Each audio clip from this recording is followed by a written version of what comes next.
Okay, so just to give you a bit of the rest of the first half, we are going to start with a roundtable now, which is focused on smart insurance, connected insurance.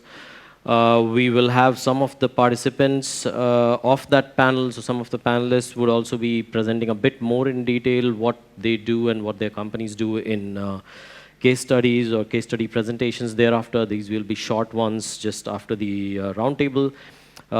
Then we have a second roundtable focused on new business opportunities in insurance. How can the power of data and AI contribute? And then we break for lunch. So that's it. It's pretty short. We have some exciting mix of speakers or panelists who we will have in the coming couple of hours. Without much further ado, I would like to get started with the roundtable, also taking some more time to introduce myself before I invite the panelists. So I'm Samarth Shekhar. I lead European investments at an early stage VC called 630 Ventures. We are headquartered in the US, in St. Louis, near Chicago, and we have been investing globally, but have made so far 9 investments in Europe as well. Mostly looking at seed to Series A, focused on B2B, fintech, or insurtech companies. Anything which is relevant to financial services, including cybersecurity, for example, would be in scope. So that's me. With that, I would like to invite the participants for the next session, which is the roundtable on smart insurance. Interesting mix of panelists, I would say. In terms of, you will find one of them very experienced and working with an incumbent, another one who's very closely working with startups for the last few years, another one who's actually a corporate spin-off or a kind of startup launched by an incumbent. So I think it's a great mix of panelists who should be able to answer a lot of your questions and engage you on different ways of looking at what's going on in insurance, what are the exciting things happening, but also what is possible on the ground, what works, what doesn't work. With that, I would like to invite my first panelist. So that's David from company builder Mutu Mutu. Please.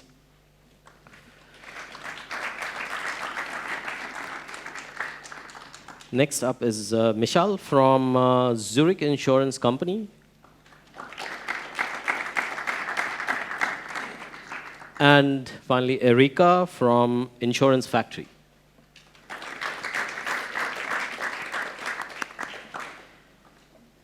So, great to have you here with us. And we would, I think you will by now already figure out who I was talking about in terms of who's coming from which direction, but would love to have an introduction from each of you. If I could start with you, Erika, a bit about yourself and what you do.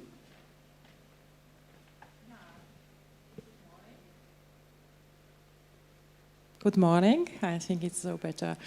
Yeah, thank you for having me in this panel discussion. I am coming original from the insurance industry. I like the insurance industry. I think it's will be starting with an amazing approach that through technology is allowed. I'm working in Austria with from the whole world with the ecosystem, with insurance companies, startups, investor, and established companies. And I try with myself train the insurance manager to close this gap. What's possible and what can we do currently? Because this gap is currently, I think, big. But I see from the entrepreneurship side, if the insurance manager developed and learned a lot, we have a lot of possibilities to use the technology to save money, to have a higher premium. It's a lot of activities. Yeah. Great, thanks. So over to you, David. Hello, it's a great pleasure to be with you. My name is David Bystrzycki and my experience is mainly from banking, so probably the stream number one. I spent about 20 years in banking and with innovations in banking, like peer-to-peer platform in the Czech Republic, which is one of the best peer-to-peer platforms. 1 year ago, I joined a startup which is called Mutu Mutu, and we developed the startup from PowerPoint pages to real working life insurance, which is fully online and is rewarding customers for spot behavior, for taking care about themselves with cash money. So this is the startup we developed, and I like insurance because I believe, or at least my experience is, that the banking sector went through a big change over the last few years. And I think the insurance, especially life insurance, which I get in touch in the last year, it's just at the edge of the big changes in terms of contracts, in terms of behavioral factors, in terms of taking care about customers. That's how I like insurance, and especially life insurance sector. Thank you. Michal? Hi. So my name is Michal. I'm working for Zurich insurance company, and I'm an actuary. And I've been working in insurance for the last 10 years. And I see a lot of colleagues here from Zurich as well. So I'm not sure how many of you, especially Slovak people, know Zurich Insurance. We are a worldwide insurer that is not present very much in Slovakian market. We used to be here years ago, sold the operations to Generali now, I believe, maybe 15 years ago. But we still have a center of 200 plus people here in Bratislava. It's a competence center. We focus primarily on data, analytics, software development worldwide within our core company. So we serve our internal customers across the globe pretty much in a variety of areas, ranging from actuarial. I think that's most of the people that work in Bratislava are actually sort of data analytics, actuarial background, maybe 50-60% of the people. But we also have developers and some other types of people, and we deliver services internally. So that's me and my background. Excellent. Thanks. So as you see, we have the ingredients for a great discussion ahead. We'll start with basically the definition of smart insurance. I think some of us know it simply as connected insurance, but we are not the experts. These are, so why don't you get off with a first attempt at the introduction, Michal? Yep. Okay. So smart insurance. So insurance is a slow industry, right? I think it was smart from the beginning, like when it started in the Lloyd's in the UK, because it was something new. The concept that didn't exist, dealing with risk. So it was always sort of smart for the age, and then it sort of stayed there for 100 years or so. But now with all the fintechs and everything, we're pretty much being faced with all the new technology and all the data around and changing people's perceptions. So it's really just serving the customers of today's. That's for me smart insurance, because the people today are much more smart. We use smartphones, we use everything smart. So it's really serving today's customers and giving them the value that they need in the protection. And whether it's personalized insurance, whether it's sort of pay-as-you-go insurance, whether it's very tailored propositions for big customers, whether it's risk management tools or anything else, it's really just getting closer to the customer rather than just trying to identify the risk, do the proper underwriting and get premium for it, and we're safe for another year when the renewal comes, or maybe in life insurance even for another 30 years. So that's how I would describe smart insurance, at least how I see it. Thanks. Erika, what do you think in terms of refining it further to? I would say currently the insurance business is not smart. I think we are in the beginning. We are learning from the technology what is possible, but we are really in the beginning. If we look for the history of the insurance industry, you see we started from the product side. It was necessary from the insurance side to prepare a product, to give to sales channel and to sell the product from the client. It doesn't matter if the client needs or not, but this is the product, this is the structure. And after that, we see that if we start in the other point of view, it means not from the product side, we are starting from the sales channel, from the agent side. We have to give for the agent technology to have the possible approach to insurance companies. It was very much focused for the sales channel. Currently, we learn, we have to focus on the client side. Of course, what can do the client? It's necessary from the client side, you should have an app, you should have a web portal, you should have the technology. But currently, I think is not exist. We have some solution, but we cannot really sell this solution because the technology is most exponential. That, for example, the needs from the client, and we have to learn how can we develop this smart insurance solution. And the second step, if we have the smart solution, we can teach the clients, hey, you have to use it. Interesting. So, David, I would like to, of course, would be great to hear from you on top of this, also in the context of life and health, probably.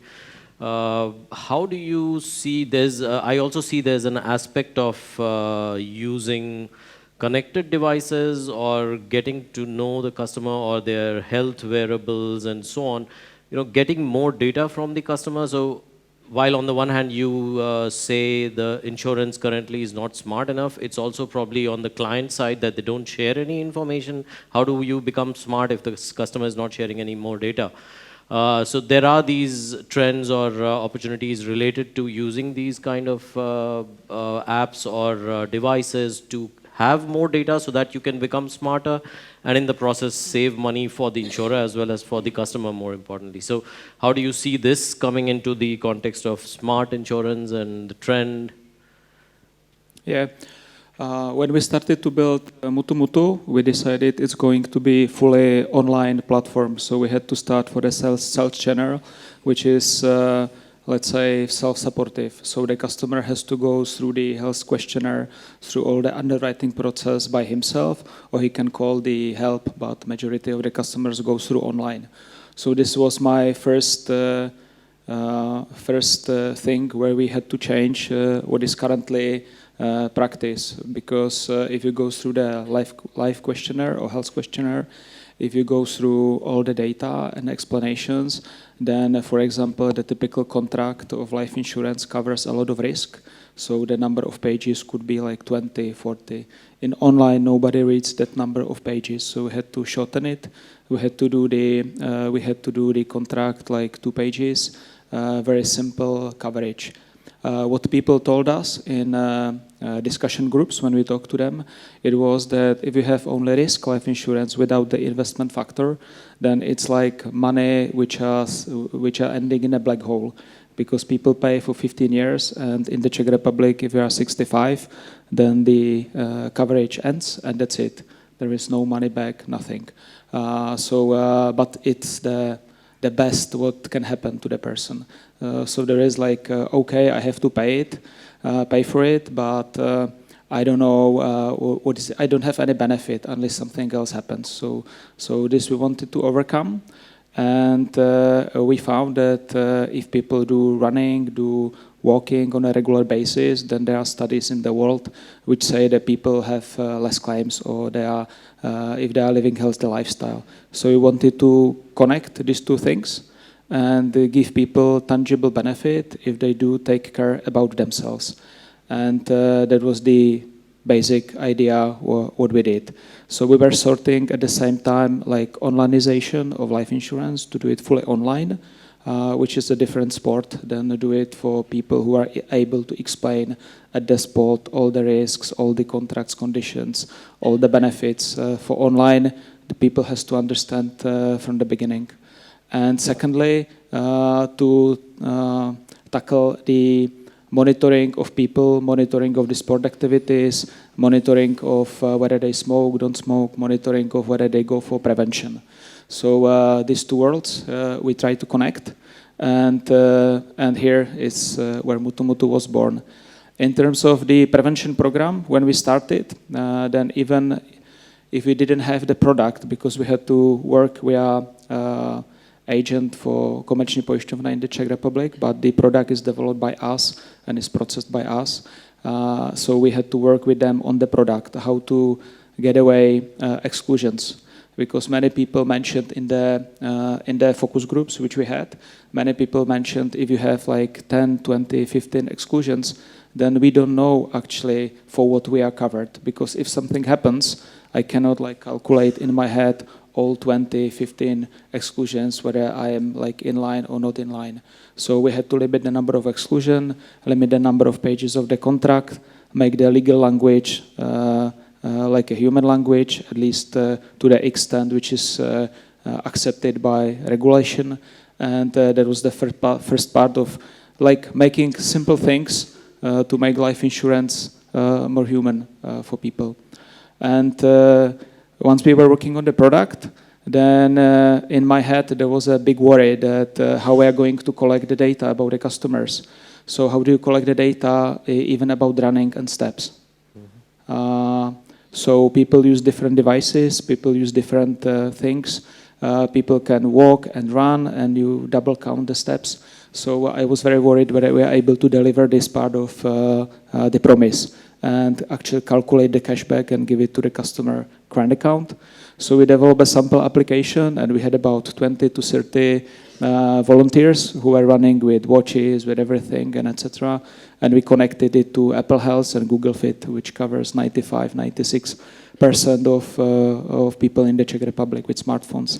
And the devices are connected to Apple Health and Google Fit.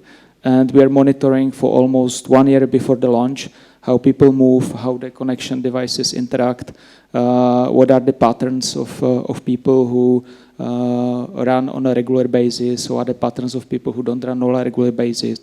Excuse me. How many people do sports regularly, so we don't put the threshold like only for top fit, top sport people, but also the average person who is motivated to change lifestyle can actually achieve the cashback. So this was like 1 year before the launch. And then we launched. We put online insurance first, then we follow up with a mobile application, and underneath the mobile application there is a database who actually collects, filters and transforms all the data, so we are able to see whether the person goes and doing cycling and then goes to a train, then his velocity is increasing to, let's say, 90 kilometers per hour, then it goes down, then he again cycling. So all these situations we had to solve for the cashback calculation, and then we launch it. So that's smart insurance. I think in terms of life insurance, I think you mentioned that people don't need to talk to people who have life insurance coverage at least for 20 years or 15 years, because there is no reason. According to my experience, even insurance companies don't like to talk to them because it gives incentive to change the insurance company when they talk to them and to search for better solution, which is difficult in life insurance as age grows up. But there was like silence, and we have 7 days, like actions for the customers, and we tell them if you do this number of steps or running kilometers per 7 days, then you earn points, and we can motivate people to earn these points. We can tell them, look, you had 7,000 steps, you need 500 more steps to achieve your goal. So people actually sometimes do this extra 500 steps. So a part of monitoring the data, giving the customer cashback, it lets us talk to the customer in a meaningful way about things he's doing in life, improving his life, giving cashback. Sorry. So Sorry, it was too just- long. I get passionate about So this. I have also on the screen a question. So I think to look at that in the context of what you have said, I would just, before we go to that question, just wanted to ask, what was the kind of conversion you saw? So looking at the number of people who, or the percentage conversion of people who got to know about this and who moved to your insurance. So that's the first question for you, David. In terms of the after the launch, After do you launch. have a kind of trend of Yeah. the adoption or how people are switching? Yes. And also, if you can share a bit about approximately how much in percentage can a customer expect to save? I have done usage data in the presentation which follows, but it's about like 60% of customers adopted the or downloaded the mobile application. The 40% mentioned for us, the main benefit was that's online. I don't have to talk to anybody, I do it online, but I don't do sports. So this was one learning that not everybody was like for the combination, somebody just liked the online version of it and was happy with the price. If people do online and do the sports, then I would say there is, I hopefully you can check later, it's about 20% of people who really do maximum, who run on a daily basis or weekly basis, who do steps. Then it's about 10-15% of people who do very little activity, which doesn't count to cashback. And the average percentage we give back to the customer, it's slightly below 10%. Maximum is 30. And the average it's about 9 to 10%. So yes, people do download the application. Yes, people do the movements and track them. We have no complaints about privacy so far, but we are celebrating 1 year, so it's 1 year. So we will see what is the engagement, because this is the biggest problem with this type of programs, whether the engagement with the customer stays. Got it. Thanks. So I think that question hopefully is answered a bit by whoever asked this. If you have anything to add or if you want anything more, just ask. But I wanted to just go back. So this is an example of where the company is, or the startup is asking customer for data and then in return providing a cashback or a kind of reward in exchange for that additional data, which helps the insurance company reduce its risk. And therefore, it kind of hopefully win-win on both fronts. I would come back to that just to the second question in a while, but I'm keen to hear from Michal. How do you see, so this is an example where the customer provided additional data or provided easily also data around running and so on. In the current landscape, in the current, let's say, set of customers, I don't know whether your team here is looking at all of Europe customer data, or even let's take some of the examples out of Central Eastern Europe or in Switzerland. In that bunch of existing customers, how many do you see are looking to provide or okay to provide? Do you have something about, I would like to look at it first. Let's rewind a bit to 5 years ago when there was no really insurtech in that sense. There was not much pressure or fear, as some of the points you mentioned about Google, Amazon, or any other pressure from insurtech disruptors. At that time, there was data, but it was probably not being crunched as much. What has changed? What are the insights you're able to get now with more innovative methods of AI and machine learning, but also looking at the pressure from others? What has changed in that in your team? Okay, so I think what changed is I don't think we're there. We are not a startup. We're an insurance company, so we're not starting from scratch. We have a long legacy of data. I think where we are going is trying to be better at organizing the data, trying to also get external sources of data. So it's not really asking from customer, that you've suggested. It's more about collecting what everything is out there. And there were ideas like using Facebooks and other things in the past, but it didn't prove really to be a game changer, right? It was like, yeah, it would be nice, but what would it do, like if we were reading all the tweets or something? So it's really just about focusing on getting like expanding it a little bit, being more smart with how we analyze data. I think we've been using statistical general linear models or some sort of classification techniques for ages now.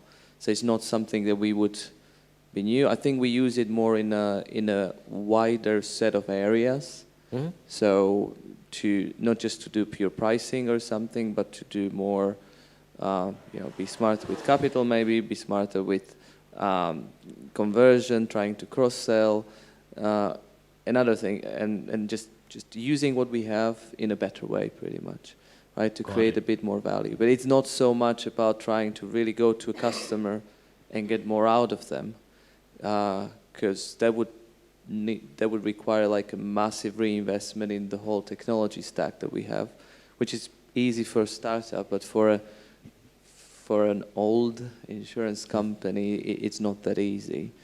And we're just slowly getting there. With new products, we can introduce new data, but with old existing products, it's more about trying to look elsewhere rather than the customer, I think. So I don't know how many of the audience here are insurance companies, but I'm sure almost 100% are insurance customers. So one question from the customer perspective is like, what really finally are you able to learn using these techniques today as an incumbent and old insurance company?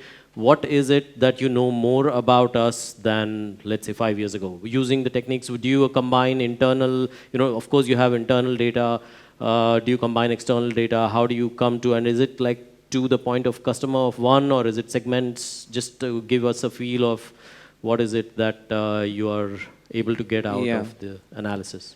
So I think if I look at Zurich, for example, we've focused more on segmentation. So in the past, we had certain benchmarks, and we were just giving prices in a fairly granular level, right? We had a tariff. It was regulated as well, so there were only certain areas where we could move. But I think we're trying to identify the segments which are profitable and maybe do marketing campaigns for those much more than we used to time ago. I'm talking about 5 years ago, maybe even more, right? So in the past, it was really about even the price sophistication for the customers. It was sometimes there were tariffs that were old, and somebody just came up with it out of the blue, or it was like a market predefined tariff that we would be using in some markets. And now it's really like more, let's use our data, let's revisit that wherever we can. Let's try to really find those competitors, like maybe even try to find what competitors do via all these portals and everything, and try to find a segment where we believe we can be profitable and just go for it pretty much. Got it. Excellent. So we have a couple of questions coming up there. I'll just take a break to get to some of those. So I think the first one is, what came first was just an addition to your answer, David. What is your gross written premium and number of policies as of now, if you're okay to share? Yeah. Okay. We have about 20,000 registered customers. Out of that, we have about 1,000 signed policies and 600 to 700 real customers out of that after almost a year of functioning. Thanks. Then the biggest issue is cost of acquisition, if the next question is. And I think, is the second question also related to that? I think so. Mutu, I like the idea. In regulated industry, expansion might be complicated. What are your plans for expansion? Do you currently have a license only for the Czech market? That's for you again, yes. You're in demand. Thank you. Yes, we would like to expand. I just would like to mention one thing, that we are a technological startup, but we have a very good partner, which is Komerční pojišťovna, part of Societe Generale, and that's because we don't have the data you talk about it. So we could be like quite aggressive in the product and do our own actuarial calculations, but all of that has to be verified by data and be, of course, profitable for both sides. So that's what we want to do, is to expand to European countries, Germany, France, we are discussing now. What is interesting that one of the things we got was the visit from Suzhou, which is Chinese administration. They got interested in the product while they were in the Czech Republic. And so we were considering, but this is like the shot too far. But it's topic everywhere. In China, when we talk to the people from the visit, they have already this type of insurance. It's very easy manageable. My question was what they do with the claims, but you could do it through WeChat, on mobile application. Everything is on mobile. So they are technologically advanced as well. It's topic everywhere. Great. Excellent. So, Erika, I actually, if you want to share something, but I really want to move into, because this is a good segue from the answers we had from David and Michal, on, there is talk of the existing data that, let's say, Zurich is able to crunch and come out with analysis on profitability or on profitable customer segments and cross-selling, upselling. Then there is a direct way of collecting data, new data on customers via new channels. All of this, I move to the second part of the heading, which is a big brother watching us. So when you start sharing this type of data, what do you see, having also been probably in contact with a lot of other startups, not just in the life and health, but also in other spaces. Telematics was probably the first one where it was you share where you are and let us track, and then we are all, make it cheaper and so on. I understand the adoption, at least a couple of years or a year ago, I understood that 1 in 7 in the US had adopted telematics. But what's going on here? What do you see? Does it work at all? And what is a big brother watching us true? Yeah, as I mentioned, currently the insurance industry is starting with this new thinking, what can I do with the data? From one side, we have to look for the different product landscape. It means we have car industry, we have the car insurance. And of course, the telematic, it's, I think, a very interesting approach. And for example, in Italy, I think the most developed market in the world, they are using the telematic for the client. It means that data collected, that the big brother watching us, but I think that I try to transfer always why should use it the client. And this is the most important thing from the customer point of view to think. The middle of the thinking or developing product technology, why should we use? The telematic is good, okay, if I have an accident and so, it's the localization and so.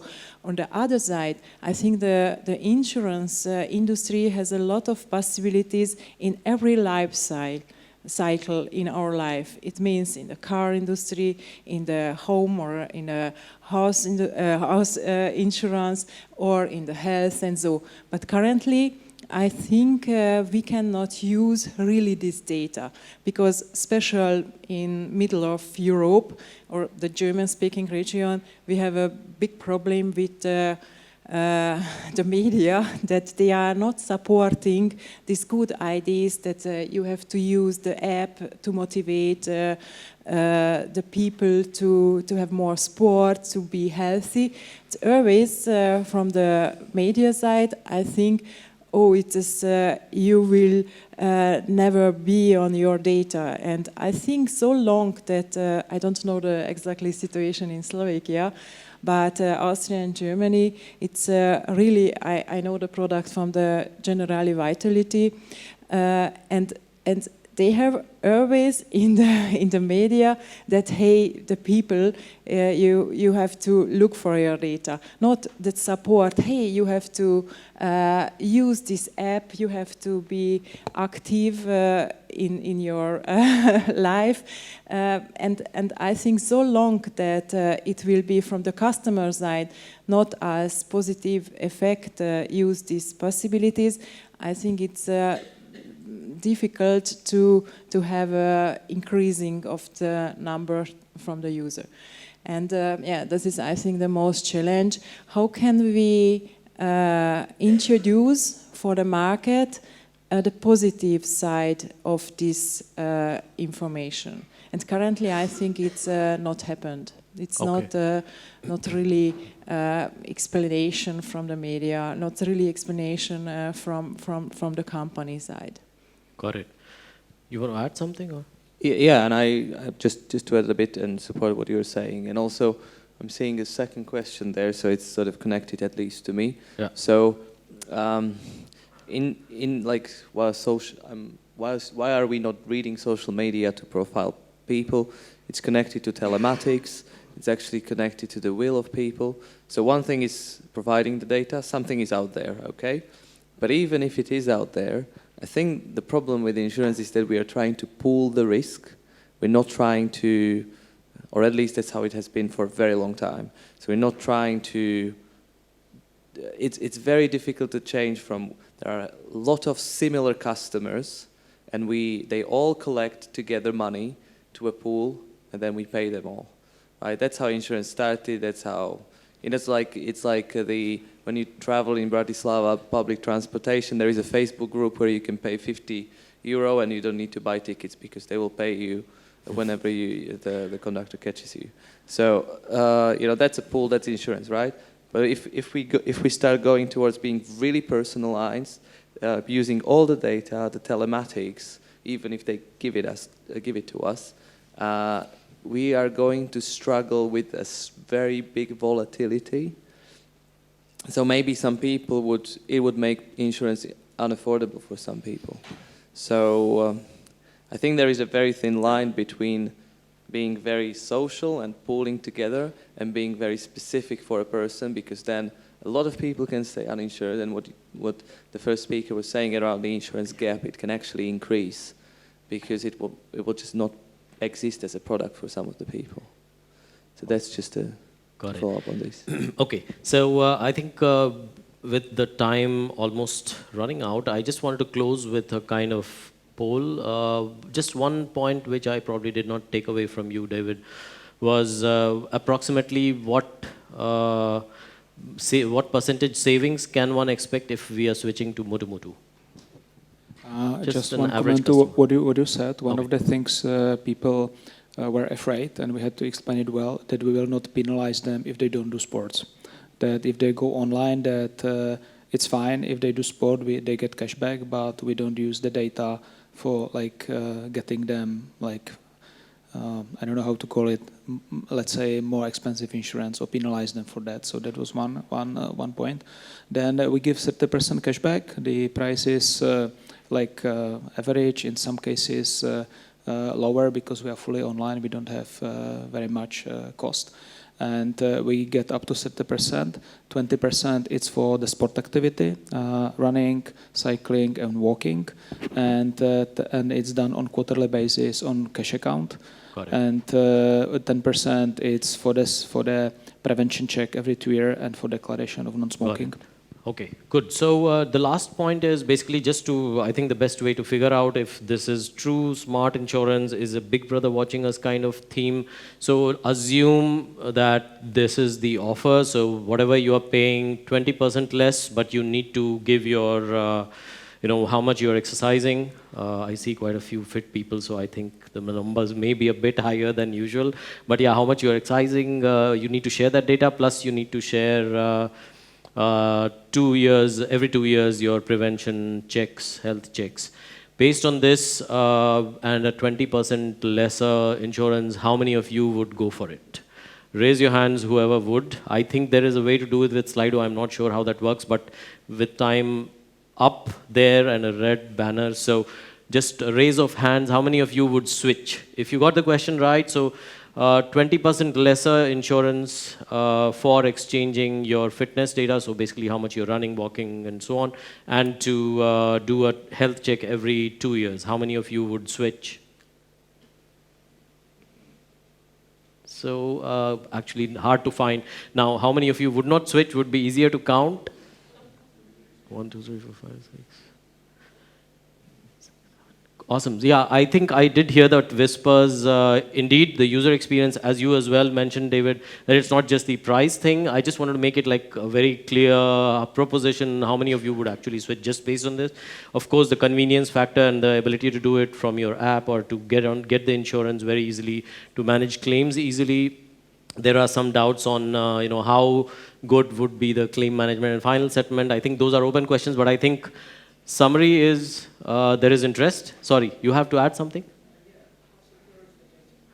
How secure is the data? Very good. Please, I think with that last, sorry. Okay, so very, very pointed question. So, yeah. Yeah. Got it. So this is the kind of the people who are like, why should I do this? Because there is risk that it's not secure. There is probably risk that it's used by partners or for other marketing purposes. So just a short word on that, and then. A very good question. We were discussing a long time how to protect the data, and we have from the security point, we had to adopt the security of the Société Générale. So all the tests, let's say, for breaching the data and etc., are adopted by there. And we use renommed, let's say, service provider for IT as a service to store the data, to keep the data, but we run the servers. So it's our data, but it has all the security things. This is the technical. From your point of view, whether we reuse the data for marketing or something not, we even don't collect the GPS, where the people go. So this was again a big discussion, because by do get the tracking where the people go and how they go, the pattern, then you could, for example, avoid the cases that somebody gives the fitness watches to a dog, and dog is running over the park, and you can somehow work with that. Great. So we decided don't do it at the beginning. So if I can interrupt, because he's the one coming up next, I think we can take some questions as part of that. Firstly, thank you to the panels. We had kind of a late start. We had to make up, but very, very, how do you say, pointed, but also very, comprehensive answers on some of the questions, plus some of the trends we are seeing. Great overview of what is going on. I'm sure there are questions, but thanks as well for being a very engaged audience. Excellent questions there, and it was great to have you over. I would like to, with that, do a quick thanks and a clap for our panelists and for the audience.